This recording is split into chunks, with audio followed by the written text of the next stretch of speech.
Hello guys, welcome to our channel. आज हम class 11th के बायोलॉजी का एक नया chapter number 1 the living world पढ़ने जा रहे हैं। ओके, तो अब इस चैप्टर के अंदर हम अगर अपनी न्यू एनसीईआरटी देखें तो उसमें हमें व्हाट इज लिविंग जो है वो नहीं दिया हुआ, लेकिन पुरानी एनसीईआरटी के अंदर दिया हुआ था व्हाट इज लिविंग।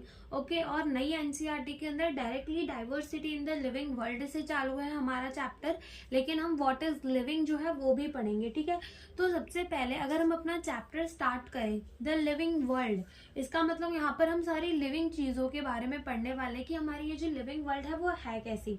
तो इसको स्टार्ट करने से पहले हम देखेंगे कि एक्चुअल में हमारे बायोलॉजी का क्या मतलब होता है। ठीक है, सबसे पहले तो हम किसका मतलब समझेंगे, बायोलॉजी का। तो बायो का मतलब क्या होता है, बायो का मतलब होता है लाइफ। ठीक है, बायो का मतलब क्या होता है, बायो का मतलब होता है लाइफ। एंड लॉजी का मतलब क्या होता है, टू स्टडी। ठीक है, लॉजी का मतलब क्या होता है, पढ़ना किसी चीज को। तो अगर हम बोले कि बायोलॉजी जो है वो एक्चुअल में होती क्या है, तो हम ऐसा कह सकते हैं कि जो बायोलॉजी है वो स्टडी होती है। हम बायोलॉजी के अंदर पढ़ाई करते हैं लाइफ की, लिविंग ऑर्गेनिज्म के, लिविंग प्रोसेसेस की, उनके अंदर जो भी रिएक्शंस चल रही हैं, ये सारी चीजों को हम पढ़ते हैं। ठीक है, इसी को क्या कहते हैं, बायोलॉजी कहते हैं। तो हम कह सकते हैं कि biology is the study of life और लिविंग ऑर्गेनिज्म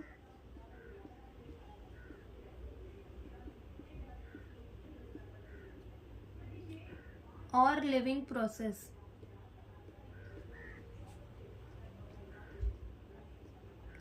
ठीक है, तो हमारे बायोलॉजी का क्या मतलब होता है, बायोलॉजी का मतलब होता है biology is the study of life, living organism और लिविंग प्रोसेसेस जो भी हो रहे हैं, हम उसको क्या बोल देंगे कि ये बायोलॉजी का पार्ट है। अब बायोलॉजी का पार्ट है, अब अगर हम देखें तो हमें सबसे पहले इसमें क्या पढ़ना है कि what is the characteristic feature और what is the defining feature. की कैरेक्टरिस्टिक फीचर क्या होते हैं। सबसे पहले तो अगर हम बात करें व्हाट इज द लिविंग, ठीक है, what is living, what is living, living क्या है, तो एनीथिंग जो कि लाइफ को पोजेस कर रहा है। ठीक है, anything which possess the life, वो क्या हो जाता है, हमारा लिविंग हो जाता है। ठीक है, वो क्या हो जाता है, हमारा लिविंग हो जाता है। एनीथिंग विच पोजेस लाइफ, वही क्या हो जाएगा, हमारा लिविंग हो जाएगा। ठीक है, अब लिविंग और नॉन लिविंग चीजों को क्लासिफाई करने के लिए हमारे पास क्या है, दो क्लासिफिकेशन है। तो एक है हमारा डिफाइनिंग फीचर और एक है हमारा कैरेक्टरिस्टिक फीचर। ठीक है, हमारे पास दो टाइप के क्या है, फीचर हैं। तो यहाँ पर हम देखेंगे कि हमारे defining feature and characteristic features क्या होते हैं। Defining feature and characteristic feature.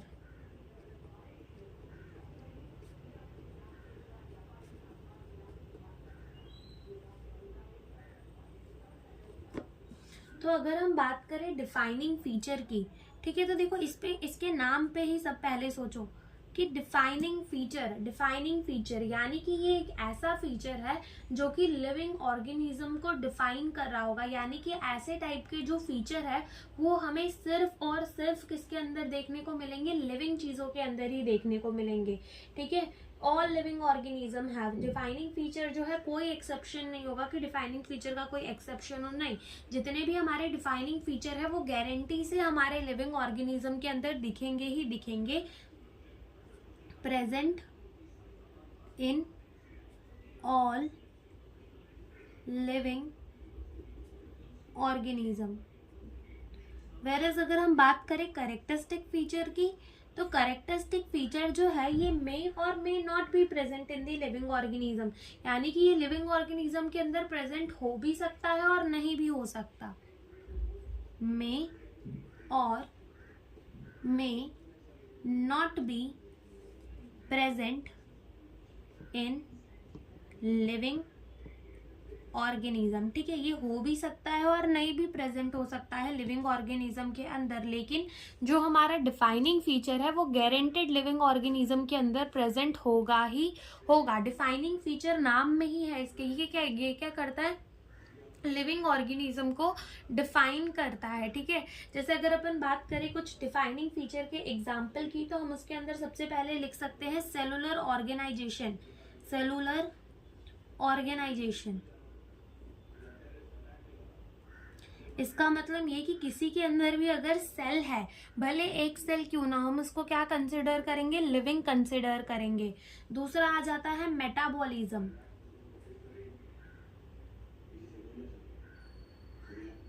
Metabolism का मतलब अगर कोई किसी के पास भी सेल है, ठीक है, तो किसी के भी सेल के अंदर जो भी रिएक्शन चल रही होगी तो हम उसको क्या कंसिडर करेंगे, लिविंग। पहली चीज तो किसी के भी पास सेल है तो हमें उसको लिविंग कंसिडर करना ही पड़ेगा।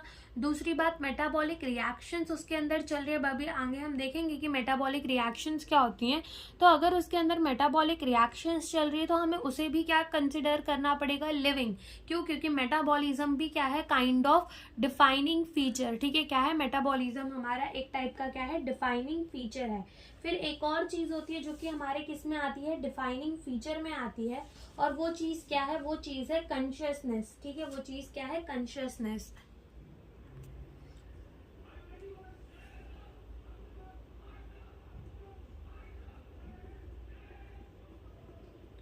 ठीक है, कॉन्शियसनेस, ठीक है, ये भी क्या है, it is a kind of defining feature जो कि किसके अंदर प्रेजेंट होगा, सिर्फ लिविंग ऑर्गेनिज्म के अंदर ही प्रेजेंट होगा। कॉन्शियसनेस का मतलब होता है कि हमारे आसपास सराउंडिंग में जो भी चीजें हो रही है उसको देख के हम कैसा रिएक्ट कर रहे हैं, उसको कैसा सेंस कर रहे हैं, उस पर कैसा रिस्पॉन्ड कर रहे हैं, उसको हम कहते हैं कॉन्शियसनेस। जैसे कि अगर मान लो ये पेन है, ये मैंने पकड़ के रखी है, ठीक है।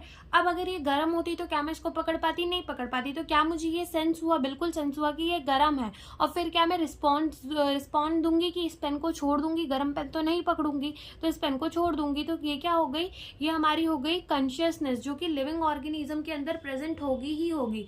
अगर ऐसे ही मान लो कोई बैक्टीरिया है और उस बैक्टीरिया को पता चल जाए कि मुझे मारने वाली दवाई डाली गई है, तो वो बैक्टीरिया क्या कर लेगा, अपने मेम्ब्रेन को लॉक कर लेगा, ठीक है, ताकि उसके अंदर वो दवाई ना आ पाए। तो वो भी क्या दिखा रहा है, एक टाइप की कॉन्शियसनेस ही दिखा रहा है अपने सराउंडिंग के प्रति।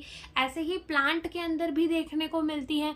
जैसे कि अगर ये सुना होगा, एक छुई मुई वाला प्लांट होता है, ठीक है, तो उसको छूते हैं तो उसकी लीव्स जो होती है वो क्या होती है, बंद हो जाती है। तो उसमें भी क्या एक टाइप का कॉन्शियसनेस देखने को मिला। तो ये एक ऐसी प्रॉपर्टी है जो कि डिफाइनिंग फीचर है, जो कि हमारे हर लिविंग ऑर्गेनिज्म के अंदर प्रेजेंट होगा ही होगा।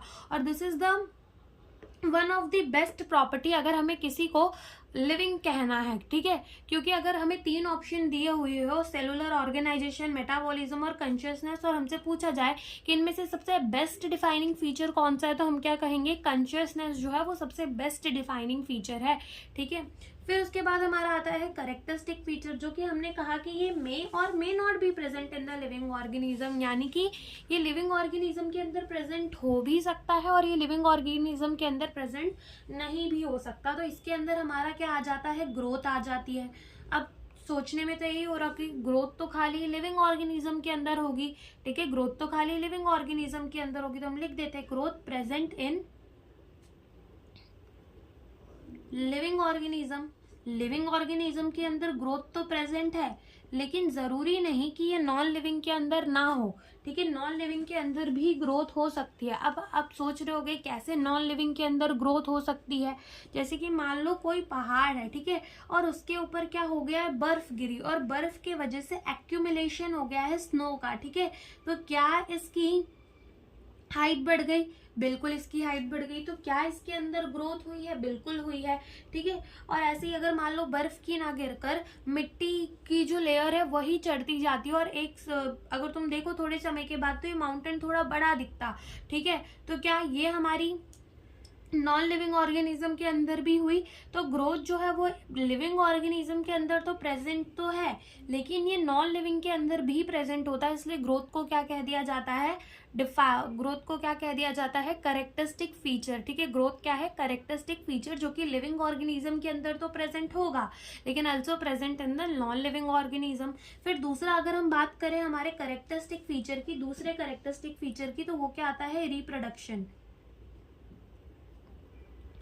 तो देखो रिप्रोडक्शन जो है वो लिविंग ऑर्गेनिज्म के अंदर तो होता है, लेकिन अगर सुना होगा कभी म्यूल के बारे में, ठीक है, तो म्यूल जो होता है ये रिप्रोड्यूस नहीं कर पाता, ठीक है, ये रिप्रोड्यूस नहीं कर पाता according to the biological concept of species, ठीक है। उसमें क्या होता है कि उसमें होता है कि अगर जो मेंबर है सेम स्पीसीज के वो ब्रीड करते हैं तब वो क्या प्रोड्यूस करते हैं, फर्टाइल ऑफस्प्रिंग प्रोड्यूस करते हैं। लेकिन म्यूल जो है वो कैसे बनता है, by the combination, by the breeding of the mail donkey and female horse. इसके वजह से ये कैसा होता है, इनफर्टाइल होता है।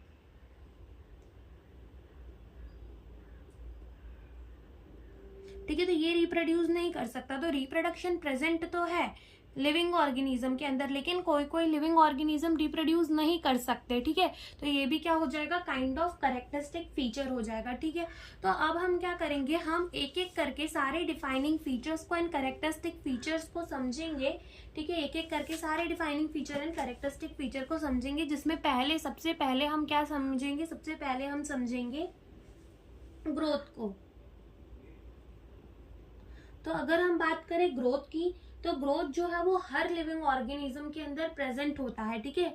हम लिखेंगे यहाँ पर present in all living organism, ठीक है, हर लिविंग ऑर्गेनिज्म के अंदर प्रेजेंट होता है, ठीक है। हर लिविंग ऑर्गेनिज्म के अंदर जो है वो हमें ग्रोथ जो है वो देखने को मिल जाएगी।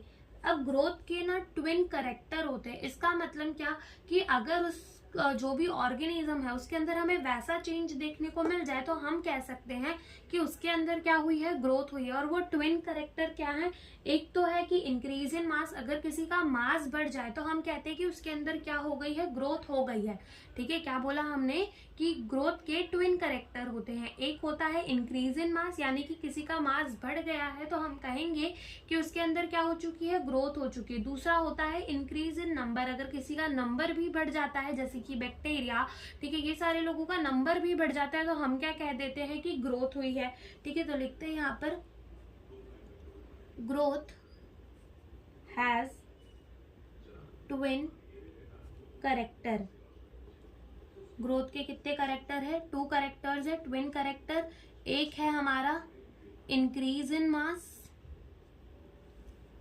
और एक है हमारा, दूसरा है हमारा increase in number of an individual,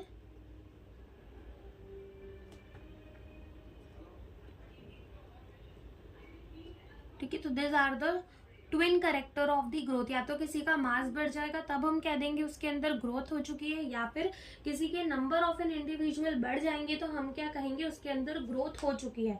तो अगर हम एक एग्जांपल ले किसी बैक्टीरिया का, ठीक है, तो किसी एक बैक्टीरिया का हमने क्या ले लिया, एग्जाम्पल ले लिया। अब हम क्या कहते हैं कि ये बैक्टीरिया जो है ये किसके अंदर जाता है, ये बैक्टीरिया जो है क्या करता है, डिवाइड कर जाता है 2 नए बैक्टीरिया के अंदर, यानी कि 2 नए जो है डॉटर बैक्टीरियाज को बना लेता है। तो क्या इसमें देख के पता चल रहा है कि क्या इस बैक्टीरिया ने सेल डिवीजन की है, बिल्कुल सेल डिवीजन की है, ठीक है, की है सेल डिवीजन। क्या हम कह सकते हैं कि इस बैक्टीरिया के अंदर ग्रोथ हुई है, तो ग्रोथ भी हुई है। क्यों ग्रोथ हुई है, क्योंकि नंबर ऑफ एन इंडिविजुअल बढ़ गए, ठीक है। और अगर हम बैक्टीरिया की बात करें तो ग्रोथ देखो या फिर रिप्रोडक्शन देखो तो हम ये भी तो कह सकते हैं इसने एक सेल डिवाइड करके 2 सेल बनाए हैं, यानी कि इसने रिप्रोडक्शन भी की है। यानी कि हम तीनों चीजें कह सकते हैं, cell division, growth and reproduction, ये तीनों चीजें क्या की है, इस बैक्टीरिया ने कर दी है। तो यहाँ पर क्या हुई है, सेल डिवीजन हुई है, इसके अंदर ग्रोथ हुई है और इसके अंदर रिप्रोडक्शन भी हुई है,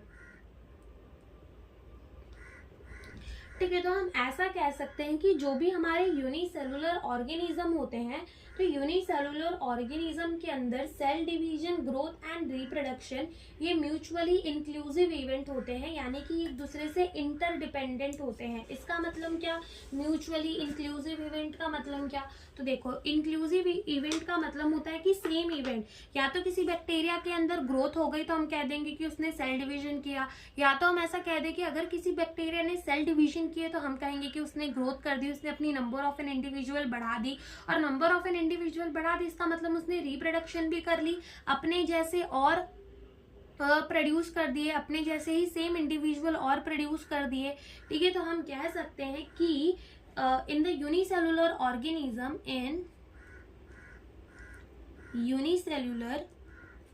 ऑर्गेनिज्म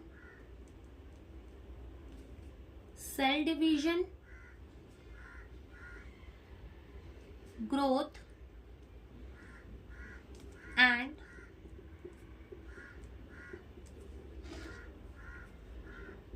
reproduction are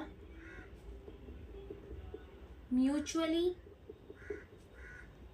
inclusive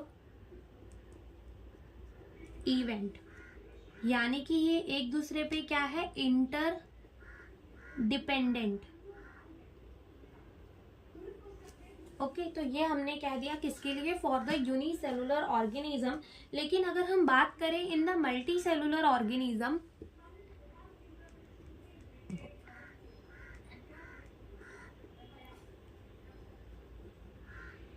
तो अगर हम बात करें in the multicellular organism, तो क्या मल्टी सेलुलर ऑर्गेनिज्म के अंदर cell division, growth and reproduction mutually inclusive event होंगे, यानी कि ये सारी चीजें सेम होंगी? तो बिल्कुल नहीं, ठीक है। अगर हम बात करें growth in the term of the multicellular organism, तो या तो उसका मास बढ़ जाता है या तो उसकी हाइट बढ़ जाती है, तो हम कह देते हैं उसकी ग्रोथ हुई है। इसका मतलब ये थोड़ी उसके अंदर सेल डिवीजन हुई है। कह सकते हैं कि ग्रोथ हुई है तो सेल डिवीजन हुई होगी, तभी वो लंबा हुआ होगा, ठीक है। लेकिन क्या हम कह सकते हैं कि ग्रोथ एंड रिप्रोडक्शन सेम चीज है in the multicellular organism? नहीं कह सकते। तो हम कहेंगे कि in the multicellular organism growth and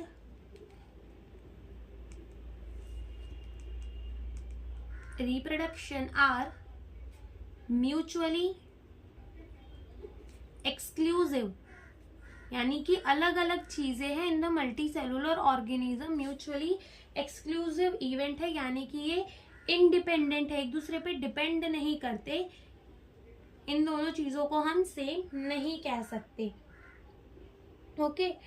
और अगर हम बात करें कि ग्रोथ एक एनिमल के अंदर कब तक होती है, तो अगर हम सबसे पहले बात करें प्लांट की, तो अगर हम प्लांट के अंदर बात करें तो प्लांट के अंदर जो ग्रोथ है वो कंटिन्यूअस रहती है, यानी कि वो हमेशा होती ही रहती है। क्यों? क्योंकि प्लांट के पास कुछ सेल्स होते हैं जिसे हम कहते हैं मेरिस्टम, जिसमें हमने समझा भी था कि उसके पास क्या होता है, root apical meristem, shoot apical meristem, जिसके मेरिस्टम जो होता है वो सेल, वो एक टिश्यू होता है जिसके पास कंटिन्यूसली डिवाइड करने की प्रॉपर्टी होती है।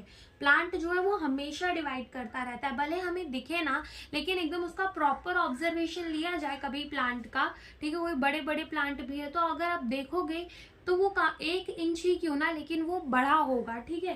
तो प्लांट के अंदर जो ग्रोथ है वो कैसी होती है, मल्टी सेलुलर होती है। क्यों? प्लांट के अंदर जो ग्रोथ है वो कैसी होती है, कंटिन्यूअस होती है। क्यों? क्योंकि प्लांट के अंदर होते हैं मेरिस्टम के सेल्स, ठीक है। लेकिन अगर हम बात करें in the case of the plant, in the case of the animal, तो एनिमल के अंदर ये जो ग्रोथ है अप टू सर्टेन एज ही होती है, ठीक है, अप टू सर्टेन एज। एक सर्टेन एज तक ही इंसान की लंबाई बढ़ सकती है, तो एक सर्टेन एज तक ही उसकी क्या हो सकती है, ग्रोथ हो सकती है। लेकिन अगर हम बात करें सेल्स एंड टिश्यू डिवाइड तो करते हैं, सेल्स एंड टिश्यू क्या करते हैं, डिवाइड करेंगे टू हील, ठीक है। अगर कोई चोट लग जाती है या फिर वहां का सेल जो है वो खराब हो जाता है, तो सेल्स को रिप्लेस करने के लिए वो सेल्स और टिश्यू जो है वो डिवाइड करेंगे। लेकिन अगर हम बात करें in the term of the height, तो वो एक up to the certain age तक ही चलती है और बाद में क्या होती है, रुक जाती है, ठीक है। तो यही हम लिखेंगे, growth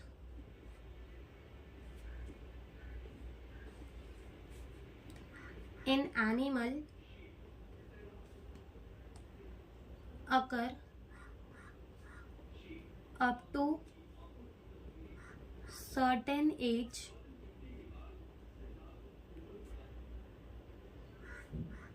some cell and tissue divide to heal or to replace the lost cell। लेकिन अगर हम बात करें in the case of plant, in plant growth is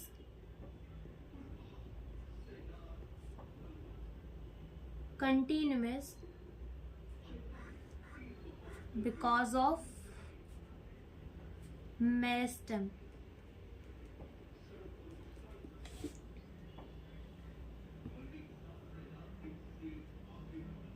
और अगर हम बात करें ग्रोथ की, तो ग्रोथ एक्चुअल में होती कैसे है? तो ग्रोथ जो है वो एक्चुअल में कैसी होती है? सेल डिवीजन के थ्रू होती है। दोनों के अंदर अगर हम बात करें यूनिसेलुलर के अंदर, तो सेल डिवीजन हो रही थी, तो हम कह रहे थे ग्रोथ हो रही है उसकी, ठीक है, क्योंकि नंबर ऑफ एन इंडिविजुअल बढ़ जा रहे थे। और in the case of the multicellular also जो ग्रोथ है वो कैसे होती है? By the cell division. लेकिन फर्क इतना होता है कि जो हमारा लिविंग ऑर्गेनिज्म होता है उसके अंदर इंटरनल ग्रोथ होती है, लेकिन नॉन लिविंग ऑर्गेनिज्म के अंदर एक्सटर्नल ग्रोथ होती है, ठीक है। तो ग्रोथ कैसे होती है? Growth occur by cell division in both unicellular and multicellular organism, but in living organism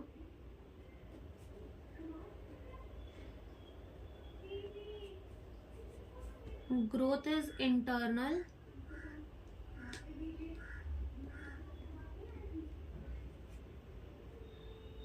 and in non-living organism growth is external। अब ये हम कैसे कह सकते हैं कि लिविंग ऑर्गेनिज्म के अंदर ग्रोथ जो है वो इंटरनल हो रही है, और in the non living organism, ठीक है, नॉन लिविंग ऑर्गेनिज्म के अंदर ग्रोथ जो है वो कैसी हो रही है? एक्सटर्नल हो रही है।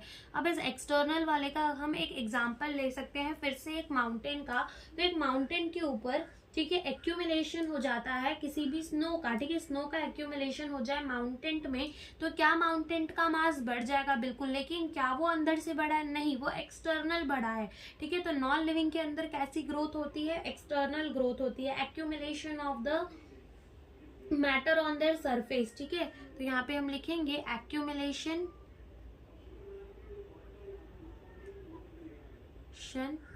Of matter on their surface, और इसका एग्जाम्पल क्या हो जाएगा? Accumulation of snow in mountain, ठीक है, इसका एग्जाम्पल क्या हो जाएगा? Accumulation of the snow in the mountain, okay. और अगर हम बात करें लिविंग ऑर्गेनिज्म के अंदर, तो लिविंग ऑर्गेनिज्म के अंदर ग्रोथ कैसी होती है? इंटरनल होती है। इंटरनल यानी कि सेल्स जो है वो उसके अंदर से बढ़ते हैं, इंटरनल ग्रोथ होती है। अब पूछा जाए कि ग्रोथ क्या है, एक कैरेक्टरिस्टिक फीचर है या एक डिफाइनिंग फीचर है? तो इतना तो हमें समझ में आ गया कि ग्रोथ क्या है, एक कैरेक्टरिस्टिक फीचर है जो कि लिविंग और नॉन लिविंग दोनों के अंदर हो सकती है। लेकिन अगर पूछा जाए इंटरनल ग्रोथ के बारे में कि क्या इंटरनल ग्रोथ जो है वो कैरेक्टरिस्टिक फीचर है या फिर डिफाइनिंग फीचर है, तो क्या कहेंगे कि इंटरनल ग्रोथ क्या है? डिफाइनिंग फीचर है। क्यों? क्योंकि ये लिविंग ऑर्गेनिज्म के अंदर होती है, ठीक है। तो इंटरनल ग्रोथ क्या हो जाएगी? Defining feature. लेकिन अगर हम बात करें एक्सटर्नल ग्रोथ की, तो ये क्या है? हमारे नॉन लिविंग के अंदर होती है। तो ग्रोथ, अगर कोई पूछे ग्रोथ क्या है, कैरेक्टरिस्टिक फीचर है या डिफाइनिंग फीचर है, तो क्या कहेंगे? कैरेक्टरिस्टिक फीचर है। क्यों? क्योंकि वो लिविंग के भी अंदर होगी, नॉन लिविंग के भी अंदर होगी। लेकिन अगर पूछा जाए कि इंटरनल ग्रोथ क्या है, कैरेक्टरिस्टिक फीचर है या डिफाइनिंग फीचर है, तो इंटरनल ग्रोथ को क्या कहेंगे कि जो हमारी इंटरनल ग्रोथ है वो हमारी डिफाइनिंग फीचर है, जो कि लिविंग ऑर्गेनिज्म के अंदर होती है, ठीक है। और यहाँ पर हम एक नोट डाल के लिख लेंगे, dead organism do not grow, कि जो डेड ऑर्गेनिज्म होते हैं वो ग्रो नहीं करते, dead organism do not grow. अब इसके बाद हम अपना सेकेंड कैरेक्टरिस्टिक फीचर देखेंगे जो कि क्या है? रिप्रोडक्शन।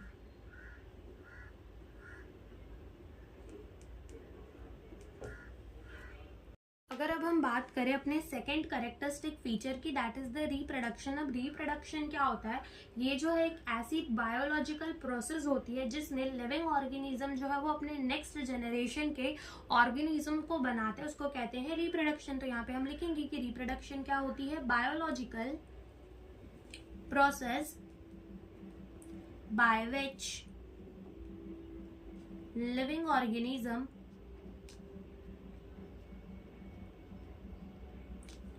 produce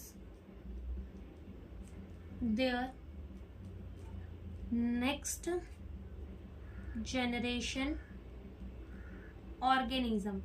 ठीक है, और ये कैसी एक फीचर है, it is a kind of characteristic feature. ठीक है, क्या है ये, कैरेक्टरिस्टिक फीचर है जो कि लिविंग के अंदर तो हो भी सकता है और कोई कोई लिविंग्स के अंदर नहीं भी होता।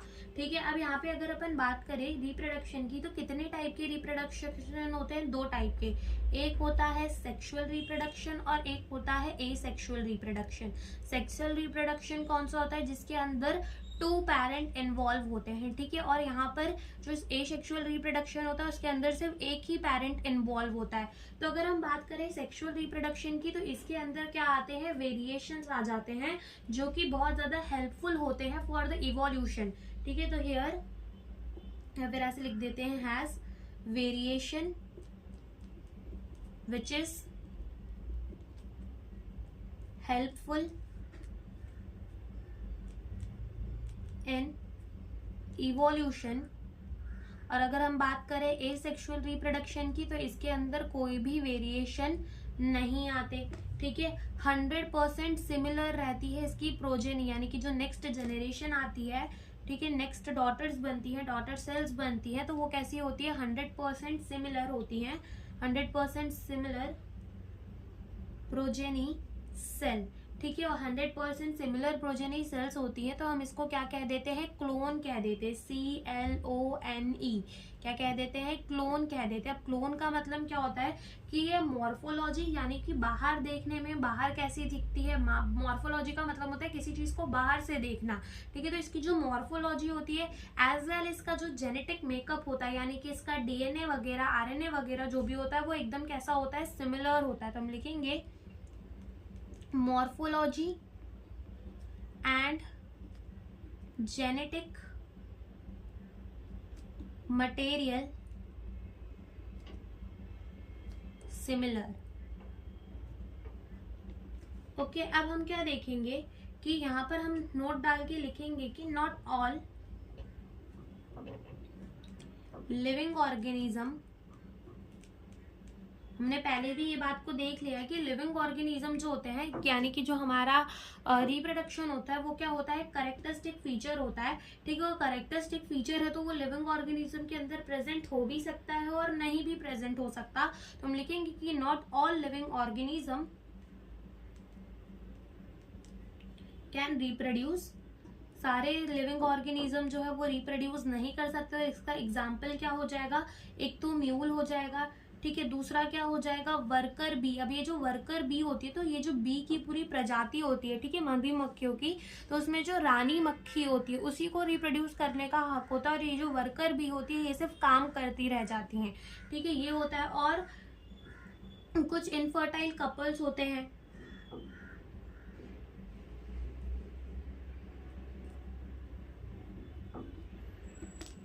ओके। अब हम क्या देखेंगे, हम टाइप ऑफ दी रिप्रोडक्शंस देखेंगे, जिसमें हम बाइनरी, बडिंग, 2 रीजेनरेशन, स्पोर से कैसे बनते हैं, फ्रैगमेंटेशन, ये सारी चीजों को देखेंगे।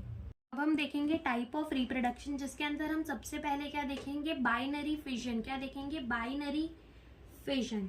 ठीक है, अब ये बाइनरी फिजन जो है वो क्या होता है कि इसमें क्या होता है कि जो एक तो ये बाइनरी फिजन कौन करता है, यूनिसेलुलर ऑर्गेनिज्म करता है। ठीक है, यूनिसेलुलर ऑर्गेनिज्म करता है तो क्या होता है कि एक सेल से वो फुच्चोक से करके 2 सेल टूट के बना लेता है। ठीक है, उसी को क्या कह देते हैं, बाइनरी फिजन। और ये हमको किसके अंदर देखने को मिल जाएगी, अमीबा के अंदर देखने को मिल जाएगी। ठीक है, तो जैसे मान लो ये अमीबा है, ये उसका सेल है, सॉरी ये उसका न्यूक्लियस है। अब ये क्या करेगा, डिवाइड होके हमें 2 अमीबा दे देगा। तो ये कैसे डिवाइड होता है? बाय द फिजन, ठीक है, एकदम टूट जाता है, बाय द फिजन ये डिवाइड करता है, तो हम इसको क्या कह देंगे? Binary fission. और इसका एग्जाम्पल क्या हो जाएगा? अमीबा, ठीक है। तो ये हो गया हमारा बाइनरी फिजन। सेकंड अगर हम देखें तो budding, budding it's kind of asexual reproduction, जिसके अंदर क्या होता है कि ये जो बडिंग है, सबसे पहले तो हम देखते हैं कि हमें किसके अंदर देखने को मिलेगा। तो ये हमें हाइड्रा के अंदर देखने को मिल जाएगा, ईस्ट के अंदर देखने को मिल जाएगा। और ईस्ट पता है फंगी का एक्सेप्शन होता है, कि मतलब जितनी भी फंगी होती है वो कैसी होती है? मल्टी सेलुलर होती है, लेकिन ईस्ट एक अकेली ऐसी फंगी है जो कि कैसी होती है? यूनी सेल्यूलर होती है, ठीक है। अकेली ऐसी फंगी है जो कि कैसी होती है? यूनिसेलुलर होती है। तो मान लो जैसे कि ये एक पेरेंट सेल है, ओके। अब इसके ऊपर क्या होता है? थोड़ा सा बर्ड जैसा स्ट्रक्चर आ जाता है, ठीक है, ये ऐसा बर्ड जैसा स्ट्रक्चर आ जाता है। तो इसको क्या कहते हैं? इसको कहेंगे हम स्मॉल बर्ड। अब बर्ड जैसे ही थोड़ा मैच्योर होता है तो ये डी अटैच हो जाता है पेरेंट बॉडी से और अपना नया एक ऑर्गेनिज्म बन जाता है, ठीक है। ये हो जाती है बर्डिंग। फिर अगर हम तीसरे में आए तो तीसरा जो आता है वो हमारा क्या आता है? स्पोर के थ्रू, ठीक है। अब स्पोर्स के थ्रू जो होती है मेनली कौन करता है? फंगी, ठीक है। तो ये स्पोर्स में क्या होता है? जैसे मान लो एक थैले जैसा स्ट्रक्चर होता है, इसके अंदर बहुत सारे स्पोर भरे हुए होते हैं। अब जब ये थैला फटता है तो ये स्पोर कहाँ आ जाते हैं? बाहर आ जाते हैं। और ये क्या करते हैं? जर्मिनेट कर जाते हैं ग्राउंड के अंदर, जर्मिनेट, ठीक है। ग्राउंड के अंदर जाते हैं और वहां पर क्या कर जाते हैं? पूरे फैल जाते हैं और नए मतलब फंगी जो है वो बना लेते हैं, ठीक है। तो यहाँ पर ये स्पोर्स के थ्रू, तो इसका एग्जाम्पल क्या ले लो? फंगी ही ले लो। फिर आती है चौथी, दैट इज ट्रू रीजेनरेशन।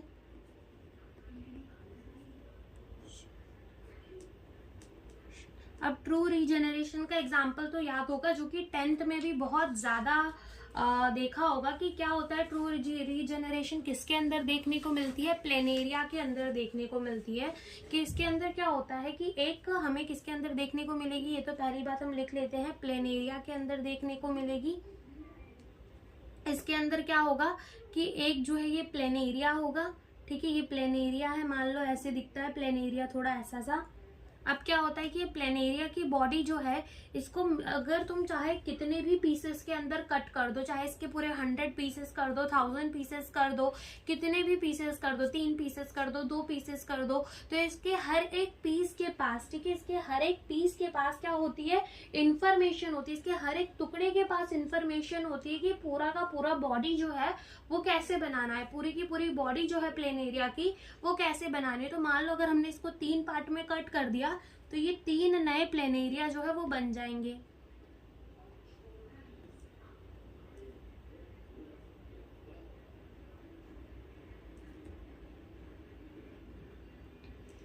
ठीक है, तो ऐसे 3 हमें नए प्लेनेरिया देखने को मिलेंगे। तो हम यहाँ पे लिखेंगे कि each fragment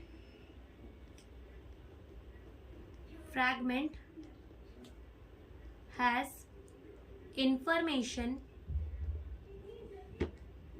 of how to make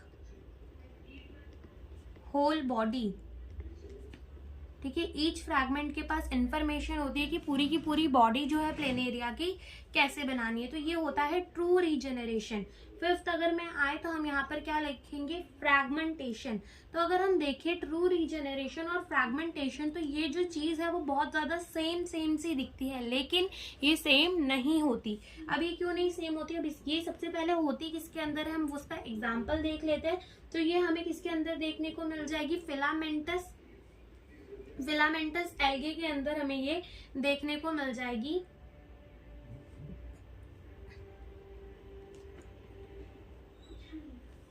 तो यहाँ पे मान लो ये क्या है? हमारी फिलामेंटस एल्गे।